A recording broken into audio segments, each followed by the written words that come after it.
Saya ajak kita semua berdoa. Tuhan Yesus, sekali lagi kami minta tuntunan-Mu. Roh Kudus, bimbing kami dan sembunyikan hamba di balik salib-Mu.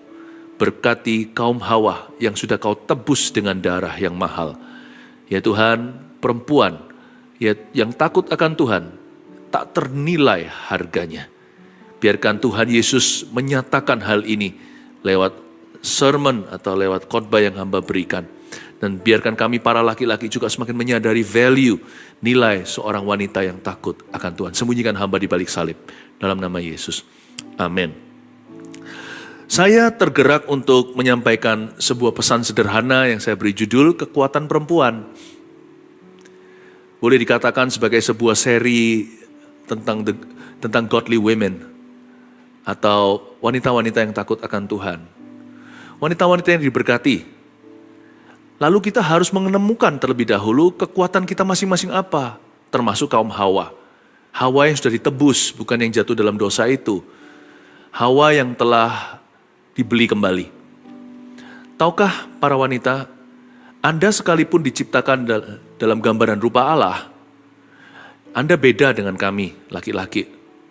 Dan setiap perempuan itu, sekalipun laki-laki maupun perempuan sudah pernah jatuh dalam dosa, sudah dibeli kembali.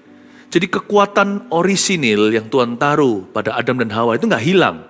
Malah di-highlight karena darah Yesus. Yang diampuni itu dosanya, kegagalannya, keruntuhannya, ya, kekurangannya, kelemahannya. Tetapi kelebihannya justru menjadi-jadi. Tuhan mati untuk menebus dosa kita. Tapi Tuhan tidak menghapuskan gambaran rupa Allah semula. Tuhan tidak pernah menyesali ciptaannya perdana. Apa yang baik itu, yang Tuhan taruh di Taman Eden, masih ada dalam dirimu, kekuatan perempuan. Wanita itu berpengaruh. Betul, wanita diciptakan sebagai kaum yang lebih lemah. Alkitab pun mengatakannya di Perjanjian Baru, tapi bukan diskriminasi terhadap wanita. Lebih lemah di situ maksudnya secara fisik. Perempuan juga punya batasan, laki-laki juga bisa. Kalau kita mau bicara soal kelemahan, kekurangan, atau keterbatasan, laki perempuan sama saja. Sehebat-hebat pria, gak bisa mengandung bayi dia. Laki-laki biasanya kalau pegang sesuatu yang panas itu, cepat sekali. Tapi ternyata perempuan itu lebih tahan sakit ya. Mana panas diangkatkan, apalagi kalau cinta kasih ibu kepada anaknya. Wah, panas pun tidak terasa seberapa. Tapi kalau papa pegang dikit yang panas, udah langsung lepas tangan. Makanya itu, yang hamil itu perempuan. Yang mengandung dan yang melahirkan itu wanita. Kalau laki-laki pasti mati ketika bersalin, nggak akan kuat tuh. Sekalipun pria tubuhnya lebih kekar, ototnya lebih bisa, lebih tinggi biasanya, juga lebih gede tulangnya, lebih tough lah ya. Tapi kelihatannya Tuhan meletakkan kekuatan yang berbeda pada seorang wanita. Yang disebut kaum lebih lemah itu hanyalah fisiknya. Justru kalau semut itu kecil, gimana dia lawan gajah? Semut harus tahu kekuatannya. Semut itu gigitannya luar biasa. Gajah tidak menggigit. Karena itu, kalau seorang wanita diciptakan sebagai kaum yang lebih lemah secara fisik, kenalilah kekuatanmu secara emosi. Siapa bilang secara perasaan, apalagi secara rohani, Anda lebih lemah dari laki-laki? Enggak loh ya. Malah justru bisa-bisa secara bakat karunia tertentu, Anda melebihi kami, kaum Adam ini. Justru kalau disebut kaum lebih lemah, temukan kekuatanmu hai perempuan. Kekuatan yang dari Taman Eden dan kekuatan yang dibeli baru. Kekuatan yang ditebus di Kalvari dan kekuatan yang dari zaman Kejadian. Kalau Anda menemukan ini, niscaya hidupmu tak akan pernah sama lagi. Kekuatan perempuan, buka bersama dengan saya satu figur kita pelajari hari ini, tiada duanya, Ratu Esther. Buka Esther pasal 5 ayat pertama. Ini cerita langsung aja lompat di episode berikutnya, yaitu Esther menghadap raja. Ya, kita tahu background story-nya. Jaga-jaga kalau tidak semuanya membaca Alkitab atau belum cukup banyak pembacaannya, atau sudah lupa apa yang dia baca. Esther ini cerita bagaimana Tuhan memakai seorang perempuan untuk menyelamatkan satu bangsa sehingga tidak punah. Bangsa Yahudi itu mau dihabisi. Tapi Tuhan pakai seorang lakon. Lakon itu bukan seorang hero, tapi heroin. Lakon itu seorang perempuan. Kok Tuhan pilih bukan laki-laki ya untuk menjadi pionnya, atau ujung tombak. Nggak tahu, itu kedaulatan. Tapi kalau saya pelajari secara manusianya, ada banyak kriteria pada Esther yang nggak bisa ditemukan pada pria. Dia punya pengaruh, kelemah lembutannya itu kekuatan. Saya yakin, raja tidak akan tergerak kalau itu laki-laki yang berbicara kepada dia, termasuk jikalau putra mahkota. Tapi kalau ini sang ratu, ada sesuatu dengan kelembutan wanita. Bukan dipakai untuk seduce atau untuk menjatuhkan seorang pria, tapi dipakai untuk agenda-agenda kebenaran dan keadilan. Makanya Tuhan memilih seorang perempuan. He chose his daughter instead of his son to carry out this task, untuk menjalankan tugas. Untuk menyelesaikan misi yang berbahaya ini, dia pilih perempuan. Saya harap waktu Anda melihat ini, Anda melihat hubungan Anda dengan Tuhan. Sebagai putri kerajaan Allah, Anda punya advantage atau kelebihan. Dan saya harap juga ketika Anda membaca ini, Anda juga melihat hubunganmu dengan sesama. Baik dalam keluarga, tempat kerja, dalam pelayanan. Anda bisa menemukan your power, oh ladies. Ya, dear wanita, Anda bisa menemukan kekuatan Anda di mana. Ayat pertama, pada hari yang ketiga, Esther mengenakan pakaian ratu. Lalu berdirilah ia di pelataran dalam istana raja, tepat di depan istana raja.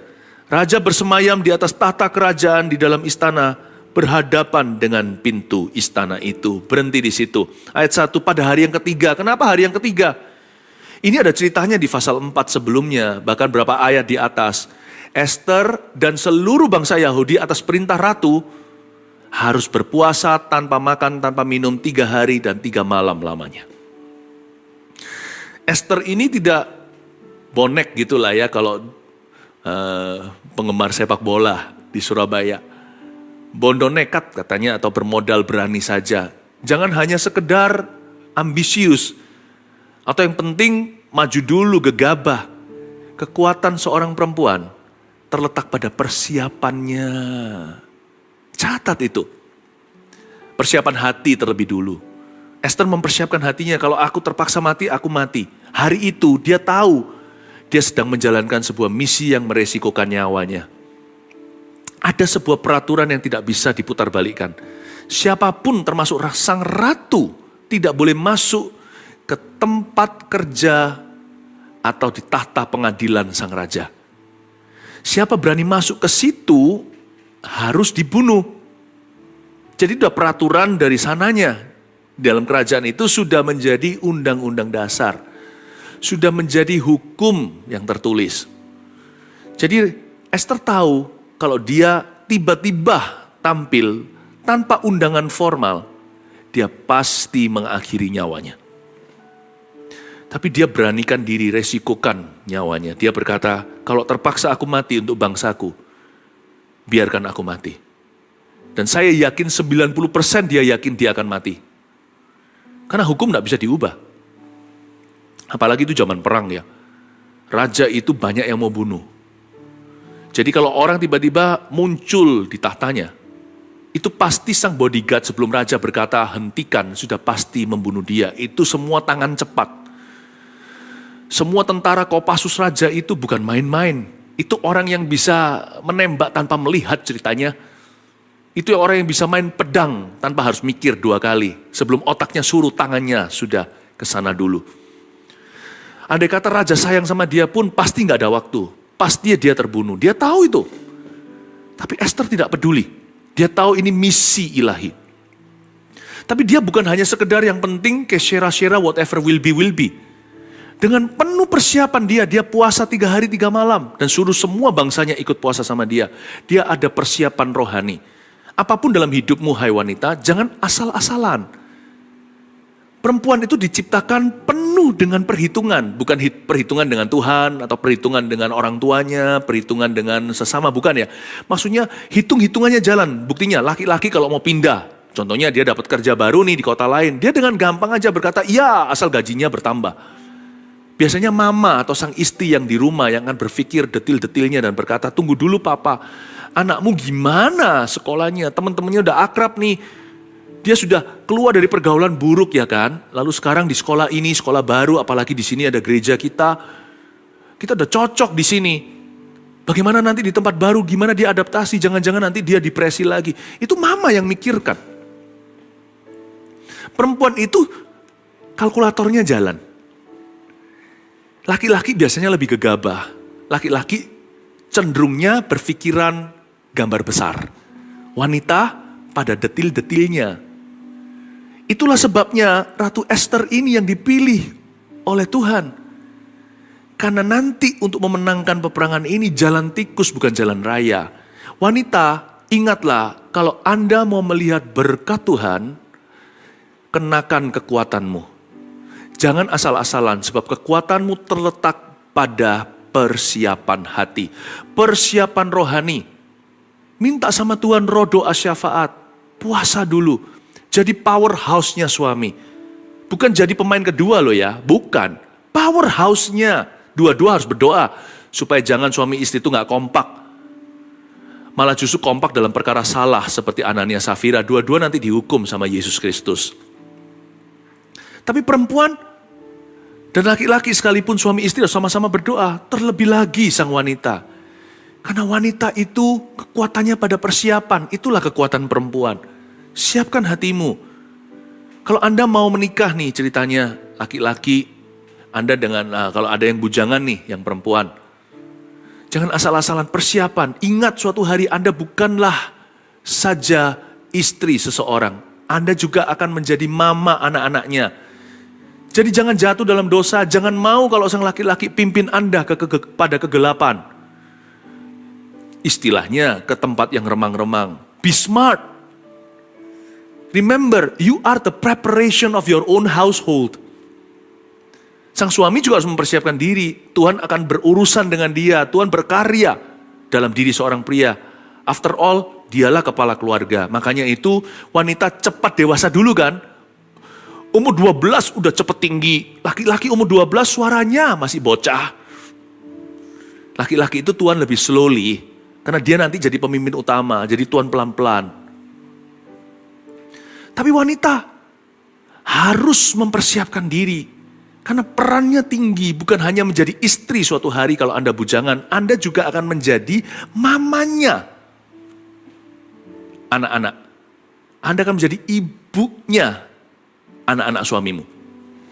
Coba bayangkan, betapa Anda harus mempersiapkan diri bukan sebagai kelas 2, tapi menjadi powerhouse sebuah pernikahan.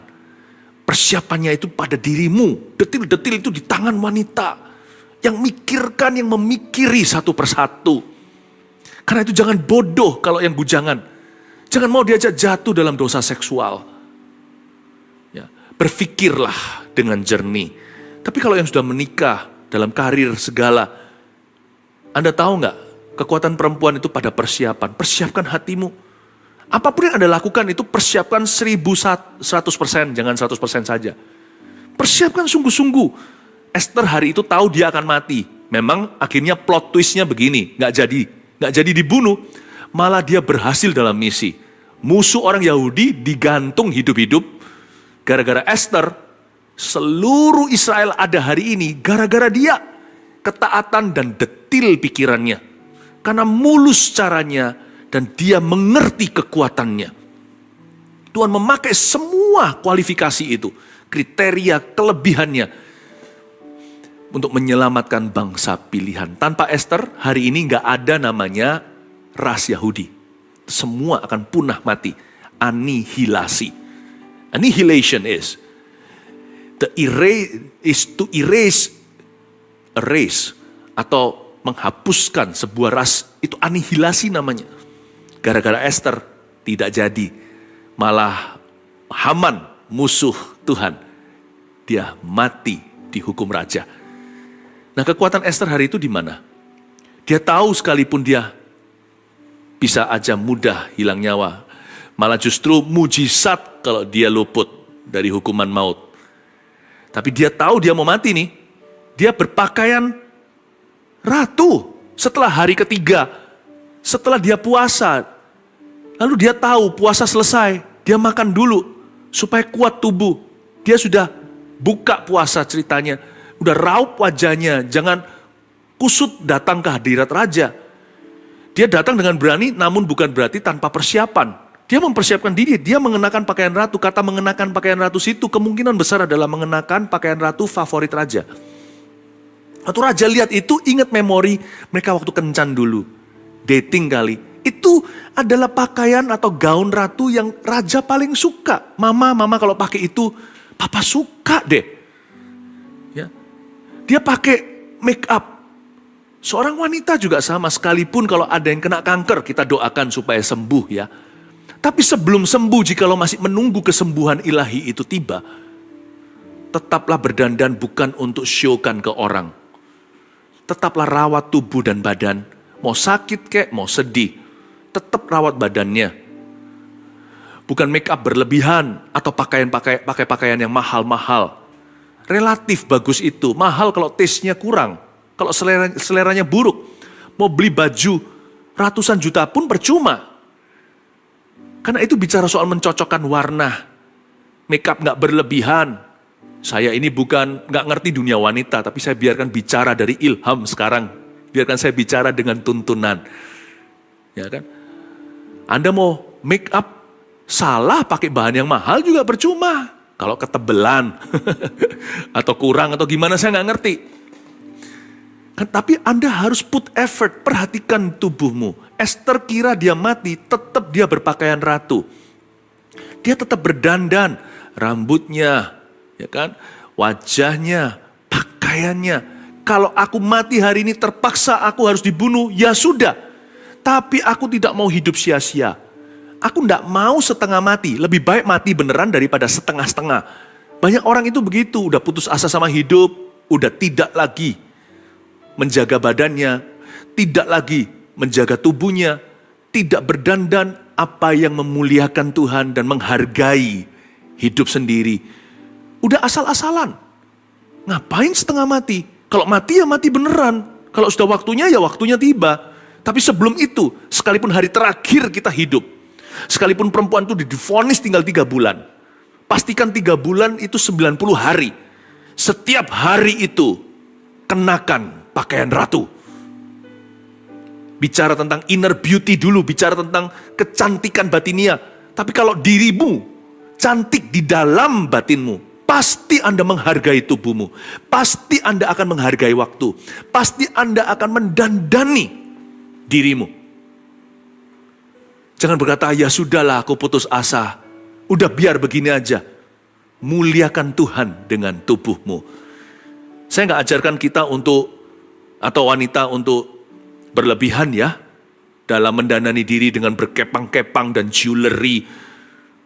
Bukan. You don't do it to show off to people. Tidak melakukan itu untuk show off ke orang lain. Tapi Anda lakukan itu untuk menghargai tubuhmu dan memuliakan Tuhan serta bersyukur. Ini Esther di ayat 1. Pada hari yang ketiga, setelah dia raup wajah, Esther mengenakan pakaian ratu sebelum ketemu sama raja. Pakaian ratu, pakaian favorit raja yang terkenang nostalgia, 1001 memori indah dengan sang ratu kesayangannya yang menggantikan Wasti yang tidak menghargai. Perempuan, kekuatanmu pada persiapan. Whatever you do, karir, punya anak, apapun juga, dengan keluarga, melayani mereka, menuntun seorang anggota keluarga untuk kenal Kristus. Ingat, preparation makes perfect. Practice makes perfect. Latihan membuat kita sempurna.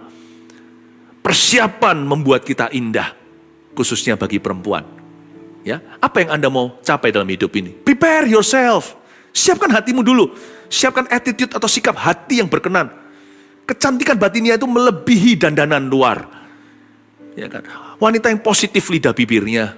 Cara pandangnya itu loh optimis, bukan pesimis. Gak enak loh ngomong sama seorang yang cakep atau cantik luar biasa seperti level Miss Universe. Tetapi kalau setiap kali buka bicara, kalau setiap kali dia buka mulutnya, angkat bicara, selalu negatif melulu. Tiba-tiba di courting kecantikannya, sekalipun luarannya dia indah. Setengah jam sama orang begitu, udah gak kepingin ngobrol sama orang itu. Sudah rasa sick atau sudah rasa muak. You see, you can be more beautiful because of your attitude. And you can be much less beautiful because of your negative attitudes. Karena sikap hatimu yang benar, Anda bisa jauh lebih cantik daripada aslinya. Tapi karena attitude sikap hati yang salah, Anda bisa tidak secantik aslimu. Biarin kalau dia adalah bunga sekolah, ya kan? Zaman dulu dia itulah kembang di sekolahnya. Wah, semua cowok kejar dia. Lihat ya nanti kalau dia nggak happy ya. Apalagi kalau sikap hatinya salah, dia memilih kepahitan. 20 tahun kemudian, atau 10 tahun deh, Anda ketemu lagi. Kok nggak secantik dulu ya? Tapi ada yang biasa-biasa, tapi menyenangkan sekali jiwanya. Lihat ya, setelah 10 tahun lagi Anda reuni, lihat, cantik bener dia. Ternyata kecantikan itu juga ada di dalam.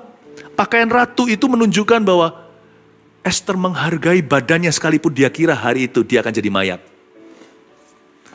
Itu kekuatan perempuan. Bedanya laki dan perempuan sini. Cowok kalau pergi sama-sama rame-rame gitu ceritanya. Apalagi kalau mau olahraga segalanya nggak masalah lah, nggak sisiran. Tapi sekali ada cewek datang, wah semua berdandan. Mulai gini-ginikan rambutnya gitu kalau lihat anak-anak muda. Lucu sekali kadang-kadang. Saya baca gerak-gerik tubuh mereka. Tapi kalau cewek ya kan, wanita pergi sama-sama kemana-mana. Siang-siang itu makan bersama-sama ladies tea gitu ya. Nggak ada cowoknya, tapi mereka berdandan sungguh-sungguh. Karena wanita biasanya nggak berdandan buat laki-laki. Wanita berdandan untuk dirinya. Saya ngomong begini untuk mengingatkan pakaian ratu itu bukanlah pakaiannya. Tapi sebuah keputusan hidup untuk mempersiapkan dirinya, menampilkan terbaik. Mempersiapkan dirinya untuk menjadi yang terbaik. Itulah kekuatan perempuan. Allah sudah ciptakan pada Hawa, ditebus lagi lewat Kalvari. Lalu ayat 2, ketika raja melihat Esther sang ratu berdiri di pelataran. Itu raja kelihatan nih, wah bahaya nih. Ini sudah mengerikan sekali menurut saya. Ini sudah kalau ada drum di sini udah begitu. Ketika raja melihat Esther sang ratu berdiri di pelataran. Gara-gara puasa kan. Berkenanlah raja kepadanya, untung.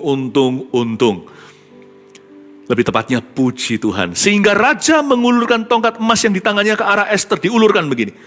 Lalu mendekatlah Esther. Baca sekali lagi. Lalu mendekatlah Esther. Dan menyentuh ujung tongkat itu. Harusnya kalau saya jadi Esther, saya sudah panik. Ini mau dibunuh semua termasuk keluargaku. Sekali ada keluar titah raja dihasut oleh Haman. Musuh bangsa Israel waktu itu. Kalau sampai raja memberikan signet ring atau memberikan cincin meterainya, matilah, nggak bisa ditarik kembali, raja pun nggak bisa batalkan undang-undang. Dan pada saat itu, Esther harusnya sudah masuk dalam kepanikan. Bukan hanya keluarganya, Mordekai pamannya udah memperingatkan dia, kalau kamu nggak mau, pertolongan datang dari tempat lain, jangan kira kamu di istana, kamu nggak binasa, kamu pun akan mati. Dia pasti akan mati. Aduh, dia pasti sudah panik sekali. Nah Esther pada waktu masuk, untung kan, puji Tuhan, dia nggak jadi dibunuh, berkenanlah raja. Lalu raja mengulurkan tongkatnya. Tongkat itu otoritasnya. Dengan tongkat itu dia menghakimi bangsanya. Dengan tongkat itu dia memerintah negeri. Diulurkan tongkat itu, tongkat emas yang di tangannya ke arah Esther. Lalu mendekatlah Esther dan menyentuh ujung tongkat itu. Dia nggak berlebihan, lalu dipeluk tongkatnya, tolong raja, dan gegabah. Atau dia bahkan ingini tongkat emas yang diulurkan kepadanya. Matanya tidak mata duitan. Dan ketika Esther mendapatkan uluran tongkat itu yang artinya, jangan diapa-apakan sang ratu. Dia boleh masuk kepada ruangan, masuk dalam ruangan ini untuk menghadap aku. Esther menyentuh ujung tongkat itu, dengan kata lain Esther menyentuhnya lembut-lembut. Dari sini saya bisa lihat dan baca karakter Esther.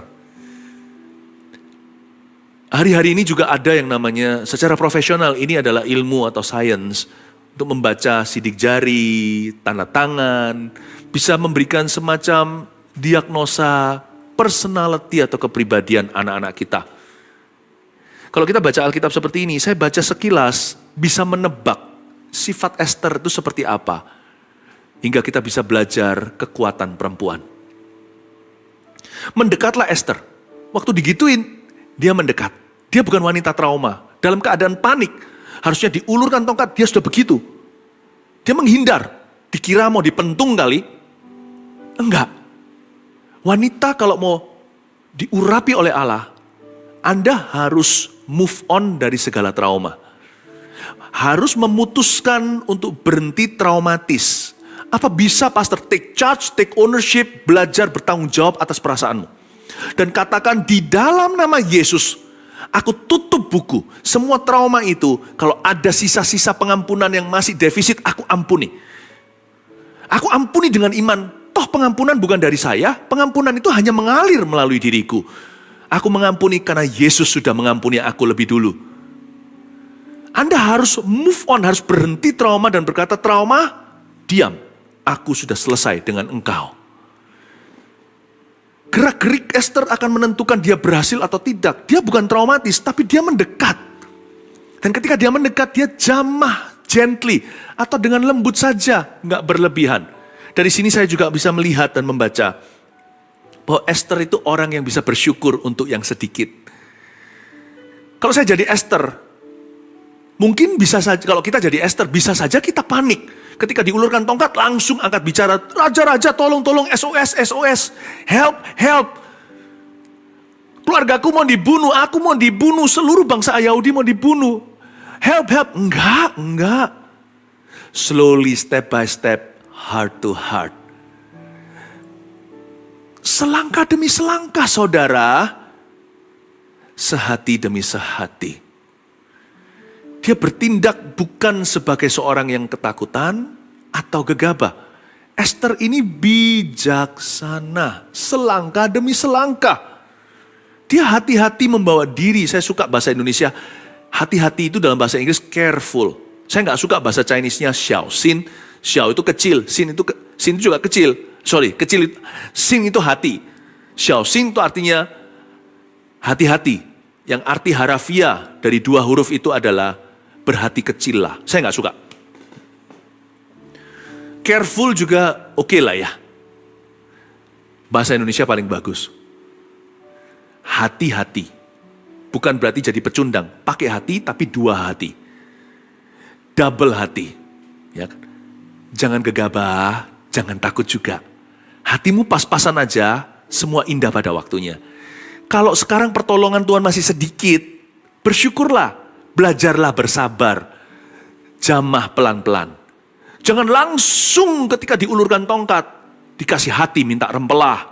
Langsung ngomong apa adanya, dan sebarkan isi hatinya, beberkan mentah-mentah. Bodohlah orang yang membeberkan kekesalan hatinya seketika itu juga. Esther gak langsung bocor mulut dan berkata, raja-raja, tolong hamba, tolong kami dalam bahaya. No. Esther jamah ujung tongkatnya. Belajarlah bersyukur untuk pernyataan kasih karunia yang paling dini. Orang yang tidak bisa syukuri 5 roti 2 ikan, kemungkinan dia salah satu dari 5.000 orang yang tidak makan. Tapi Esther berkata, kalau aku dikasih hati, aku ambil hati itu dulu, gak minta rempelah. Sehati demi sehati, selangkah demi selangkah. Terimalah bentuk kasih karunia. Hai saudari-saudariku perempuan. Terimalah bentuk wujud kasih karunia yang paling dini. Jangan komplain. When God gives you this, don't ask for more. Waktu kita minta segede itu, kok dikasih cuman sedikit? Kok hanya diberikan begini, segini saja? Syukuri dulu. Kadang-kadang, untuk tahu apakah Tuhan beserta, tidak perlu kita minta tanda besar. Bisa-bisa Tuhan kasih kita tanda-tanda kehidupan yang kecil saja. Di dalam perkara sederhana Allah berbicara. Tahu nggak kekuatan perempuan itu pada detilnya, seperti yang saya katakan tadi. Detil itulah perkara kecil. Wanita itu lebih detail, lebih spesifik. Kalau saya mau sebuah pekerjaan itu sangat detil, saya harus ada wanita dalam tim saya. Harus ada perempuan. Perempuan biasanya yang jauh lebih teliti.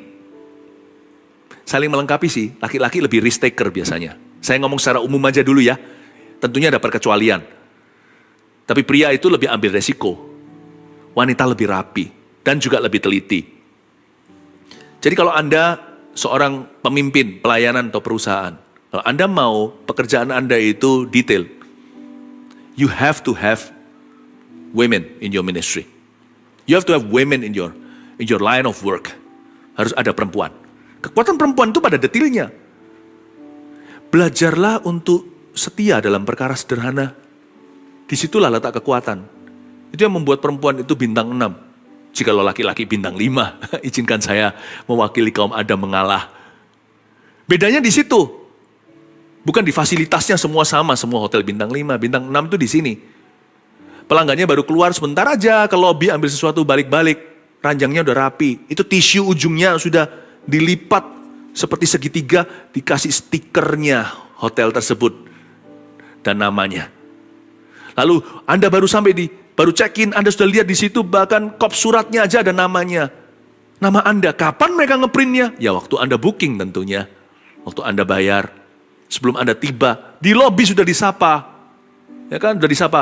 Mr. and Mrs. Andi Santoso. Wah, kok tahu? Itu semua detil-detilnya membuat bintang 6. Bukan satu bintang level berbeda dengan bintang 5. 1 bulan dan matahari bedanya. Detil-detilnya. Esther itu pegang ujung tongkatnya. Dia menerima apa saja pertolongan yang diberikan sebatas itu hari ini. Berikan pada kami makanan atau rezeki kami secukupnya. Be thankful dulu with the little and with the few. Belajar bersyukur dulu dengan yang sedikit dan yang pas-pasan. Jangan minta hari itu juga, hai perempuan. Step by step, heart to heart dengan Tuhan. Dia menyentuh tongkat itu. Ayat 3, tanya Esther kepadanya. Tanya raja kepadanya. Apa maksudmu, hai Ratu Esther? Dan apa keinginanmu? Wah, raja langsung bertanya nih. Sampai setengah kerajaan sekalipun akan diberikan kepadamu. Raja bertanya, you mau apa, my dearest? Atau raja berkata, honey, what do you want? Sayangku, apa yang kamu mau? Sampai setengah kerajaan pun akan kuberikan kepadamu. Dia bertanya begitu. Jawab Esther. Ayat 4, langsung dong harusnya. Raja, ada orang cari gara-gara, gitu. Atau langsung aja minta setengah kerajaan. Split half-half. Kayak orang bercerai gitu, Raja 50, Esther 50. Nah, punya sama-sama kuasa. Ayo kita berperang dan biarkan bangsa Yahudi bersembunyi di sisiku. Lalu kita lawan. Aduh, Esther nggak begitu. Esther tuh begini. Ketika Raja tanya sama dia jawabnya mengejutkan. Ayat 4. Jikalau baik pada pemandangan raja, datanglah kiranya raja dengan Haman pada hari ini ke perjamuan yang diadakan oleh hamba bagi raja. Diajak untuk bertamu, karena zaman dulu raja dan ratu harus tinggal beda palace atau beda istana, karena ini memang sudah protokol. Esther ditanya, kamu mau setengah kerajaan ya sayangku? Dia berkata, no, I would like to invite your highness. Aku ingin sekali mengundang raja, sekalian ya bawa Haman. Haman itu musuhnya. Tapi Haman tidak tahu dia akan masuk dalam perangkap Esther. Esther berkata, aku hendak mengundang Baginda yang termulia untuk datang.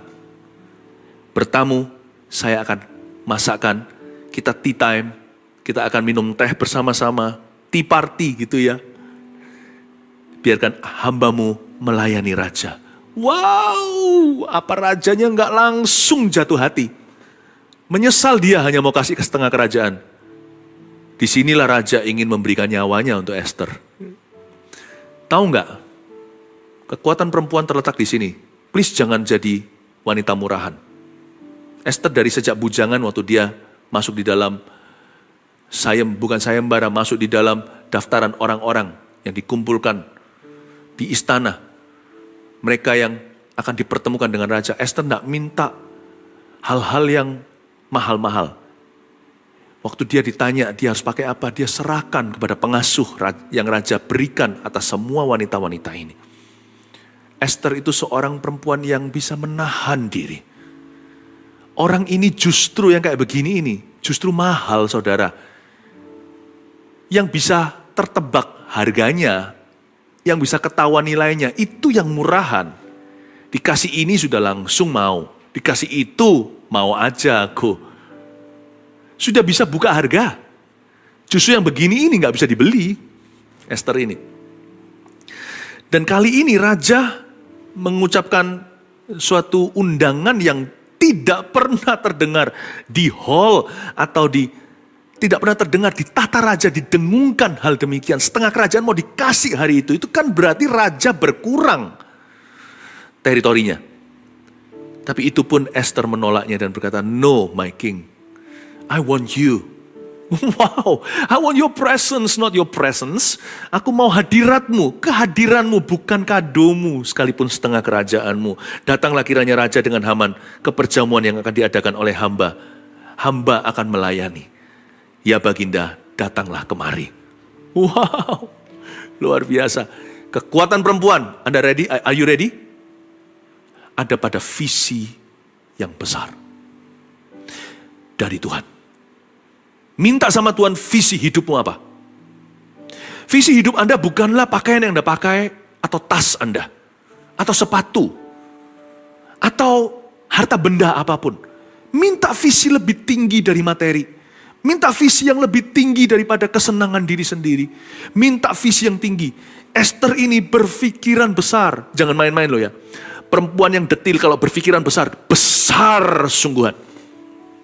Wanita yang berpikiran besar itu jangan pernah diremehkan. Perempuan seperti itu adalah ratu di mata Tuhan. Pikirannya itu loh. She's got a great vision from the Lord. Pertanyaan saya kepada putri Sion kaum Hawa, wanita yang ditebus di Kalvari oleh Yesus, putri-putri kerajaan sorga, Maria dan Maria Magdalena. Orang-orang kenamaan pilihan seperti Esther dan Deborah. Listen to me. I'm asking you, saya bertanya. Mewakili Tuhan Yesus menjadi kepanjangan tangannya dan perpanjangan lidahnya. What is your vision, my daughters? Apakah visi hidupmu? Hai anak-anakku, kata Yesus Kristus melalui sharing ini. Apa visi hidupmu, hai putri-putriku? Kata Tuhan Yesus. Jangan setengah kerajaan. Bahkan jangan kerajaan itu sendiri. Minta yang jauh lebih tinggi. Maka titah Raja ayat 5, suruhlah Haman datang dengan segera, supaya kami memenuhi permintaan Esther. Lalu Raja datang dengan Haman ke perjamuan yang diadakan oleh Esther. Pinter si Esther. Dia ngerti konteks dan waktu.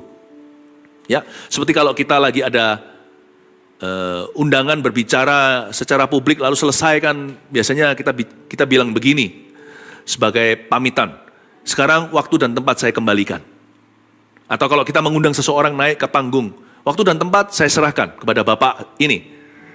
Akan memberikan ceramah, berterima kasih kepada para hadirin. Waktu dan tempat saya berikan.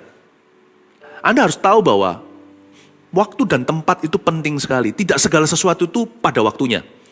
Tidak segala sesuatu pada tempatnya. Makanya doa saya setiap hari buat keluarga dan buat gereja, buat semua orang yang saya kenal dan tahu adalah saya berdoa agar mereka selalu ditemukan di tempat yang tepat, di waktu yang tepat, ketemu sama orang tepat. Jangan sampai di tempat yang salah, ketemu sama orang yang salah, di waktu yang salah. Wah, berabe celaka. Tempat dan waktu saya serahkan. Esther itu punya satu kekuatan sebagai perempuan. Jangan anggap dia kaum lemah. Karena orang ini peka. Dia tahu gimana menyerahkan waktu dan tempat pada Tuhan. Dia punya permintaan, tapi dia nggak tanya di tempat. Permintaannya boleh benar, tapi waktu dan tempatnya kalau salah, bisa salah kaprah. Percuma, pertanyaannya betul, timingnya salah.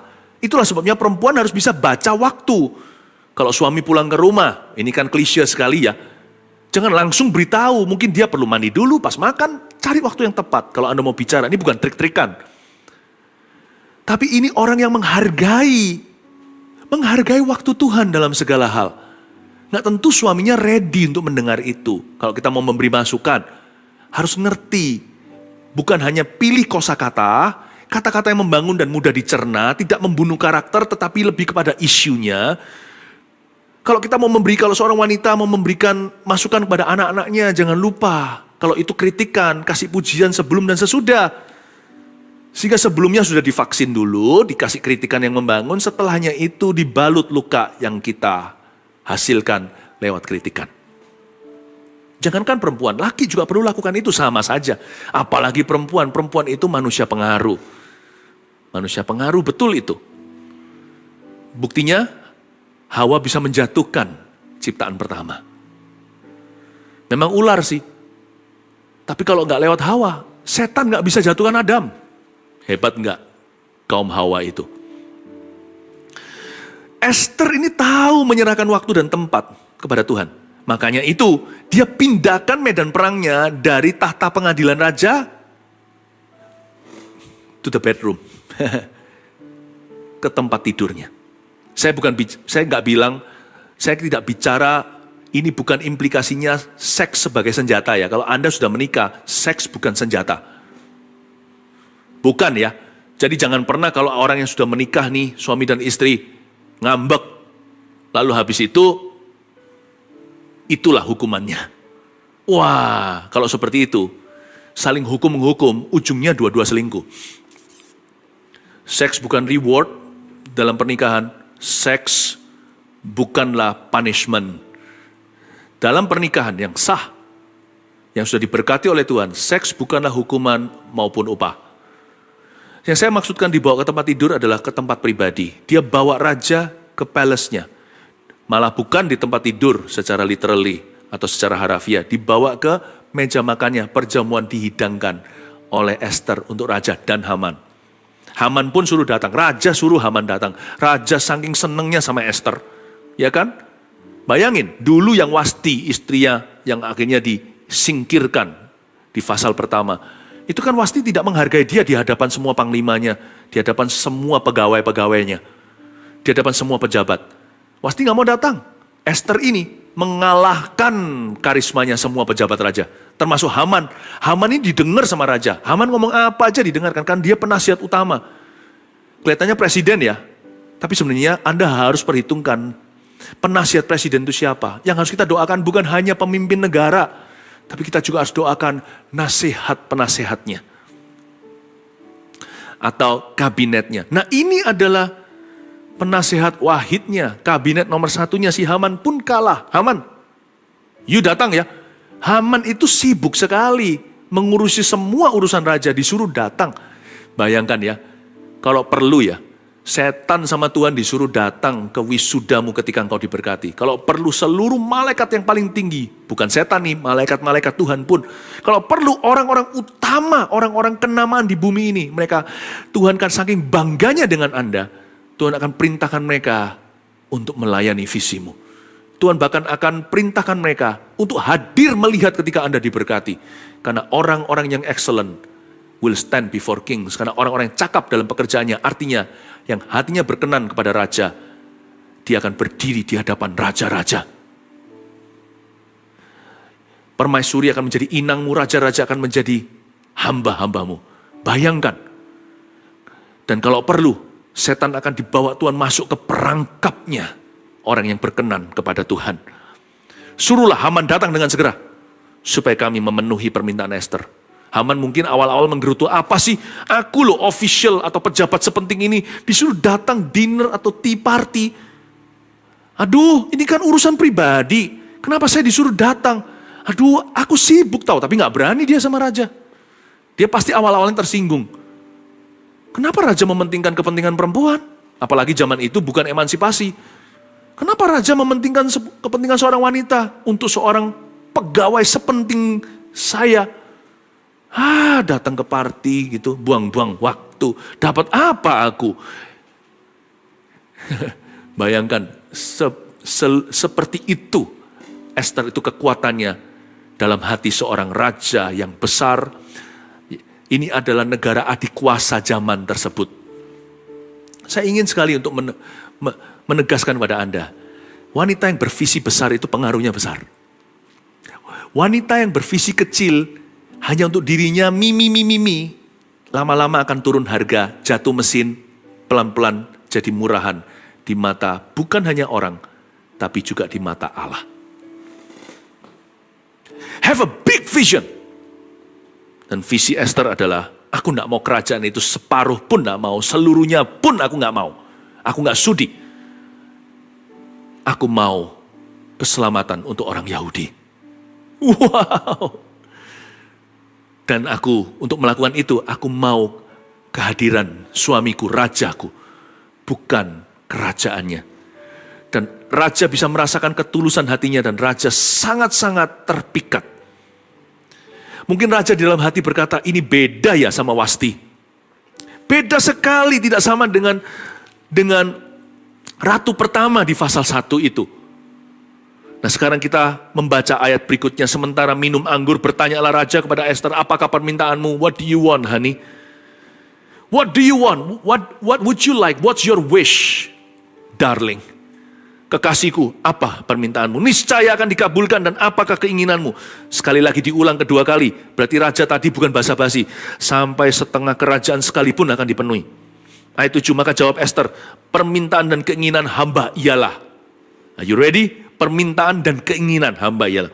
Jikalau hamba mendapat kasih raja, dan jikalau baik pada pemandangan raja, mengabulkan permintaan serta memenuhi keinginan hamba, datang pula lah kiranya raja dengan Haman ke perjamuan yang akan hamba adakan bagi raja dan Haman. Maka besok akan hamba lakukan yang dikehendaki raja. Raja jadi semakin penasaran. Tanya pertama, ada masalah? Istri berkata, tidak apa-apa. Tanya kedua, apa yang salah? Gak apa-apa raja, izinkan aku melayanimu. Wow, begini ya, banyak orang itu begini. Aku tunggu masalahku pergi dulu baru melayani Tuhan. Kamu berubah dulu baru aku mengasihimu. Begitulah biasanya tuturan seorang istri yang sakit hati. Ya. Ketika kita memberikan suatu rintangan dalam jiwa kita untuk melayani seseorang, sebenarnya yang kita bunuh adalah diri sendiri.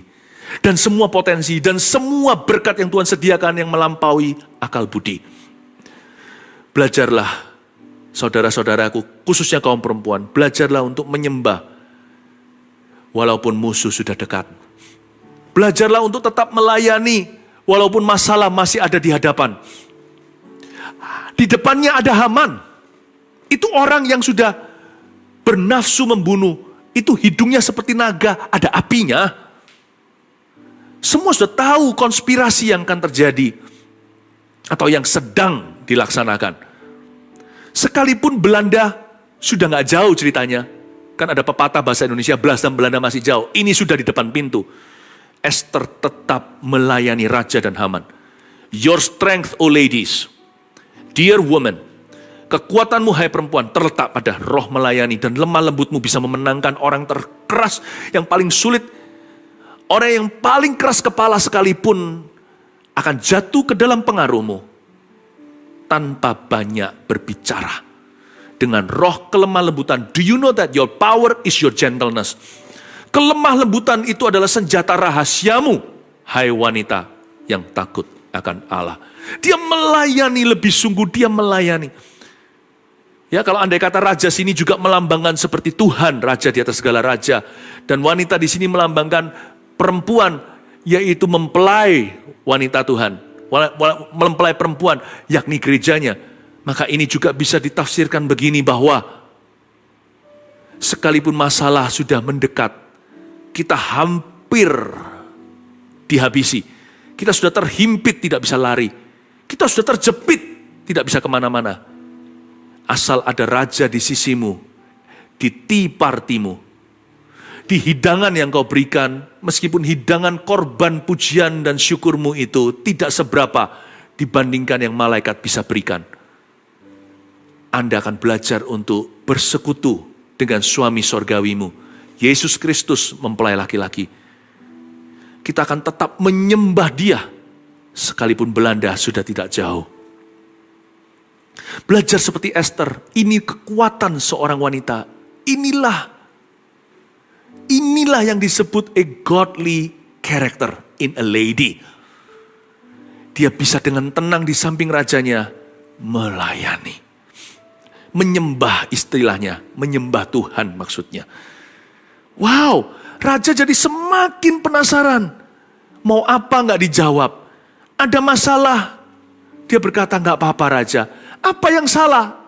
Tidak minta sesuatu. Raja mungkin sudah curiga di hatinya. Pasti ada sesuatu yang sangat besar ratu meminta. Pasti ada sesuatu yang membuat gelisah hatinya. Pasti ada sesuatu yang berat di dalam jiwanya. Aku tidak tahan lagi. Sekarang raja sudah tidak lagi menawarkan setengah kerajaan. Raja menawarkan dirinya. Dan bahkan kalau perlu berikan nyawanya untuk sang ratu kesayangannya. Berpikiran besarlah hai perempuan. Carilah dulu kerajaan Allah dan kebenarannya. Segala sesuatu yang tidak kau bayangkan bahkan ditambahkan kepadamu. Daripada kau cari tambah-tambahannya, terima kurang-kurangannya. Tambah-tambahan kurang-kurangan matematika. Lebih baik kau cari dia dan kehendaknya. Cari visi lebih tinggi. Tambah-tambahan diberikan, kurang-kurangan tidak terjadi. Raja berkata dia pasti minta sesuatu yang besar. Raja tidak bisa berkata apa persisnya. Di tahap ini raja sudah tidak bisa menolak. Hai perempuan, wanita yang takut akan Tuhan, putri-putri Sion yang sejati, anak-anak Yesus Kristus di zaman perjanjian baru ini. Apa visi hidupmu? Coba saya tanya lagi, yang bagian ini saya tidak bisa jawab, saya hanya bisa khotbahkan. Jadi benih, Anda yang sirami, dan akan tumbuh jadi pohon yang besar. Di bawahnya akan tinggal banyak hewan-hewan liar, dan di sarang-sarangnya burung-burung meletakkan the young atau anak-anak mereka. What is your vision, O godly woman? Apakah visi hidupmu, hai wanita yang takut akan Tuhan? Saya berdoa agar Anda menemukan kekuatan Anda. Kekuatanmu, hai perempuan, terletak pada visimu dari Tuhan. Pastikan kau temukan itu di hari-hari kemudian. Saya ulang lagi rangkumannya demikian sebelum saya berdoa. Kekuatan perempuan di mana? Pada persiapan hatinya. Persiapan rohani juga. Dan persiapan studi tentunya. Kalau Anda belajar atau latihan, persiapan segala sesuatu. Pokoknya persiapan. Kekuatan perempuan juga pada detil-detilnya. Dia setia, makanya setialah dalam perkara kecil. Belajar untuk teliti, lebih teliti lagi. Kekuatan perempuan juga terletak pada rasa bersyukur dan bersabar. Ujung tongkat pun bagi dia sudah cukup untuk hari itu dia berkata, thank you. Seorang wanita yang seperti ini, niscaya akan ditambah-tambahkan oleh Tuhan Yesus perkara-perkara yang lebih luar biasa. Dan terakhir, kekuatan perempuan terletak pada visi hidupnya. Tanpa visi liarlah rakyat, lebih liarlah wanita. Tanpa visi yang jelas, perempuan akan hilang arah. Miliki visi hidup yang dari Tuhan. Nomor 1, menyenangkan Tuhan. Nomor 2, apa? Keselamatan keluarga Anda. Pastikan taruh orang lain di depan. Anda di baris paling belakang. Jika Yesus ditinggikan, salibnya ditegakkan, pasti dia menarik semua orang datang kepadanya sekarang. Kekuatan perempuan, temukan, Anda sama sekali bukan ciptaan Tuhan yang lebih lemah. Kalau secara fisik kami lebih sebagai Adam, mungkin justru karena itu secara emosi Anda jauh lebih gigih. Mungkin secara teliti Anda di liga tersendiri, kami tidak bisa mendekati. Mungkin secara rohani itulah sebabnya banyak perempuan lebih peka, sangat peka, pendoa syafaat dan nabiah. Saya nggak heran karena wanita diciptakan dalam gambar dan rupa Allah. Terimalah kekuatan, hai para perempuan yang takut akan Tuhan. Mari kita sekarang sama-sama hampiri tahtanya.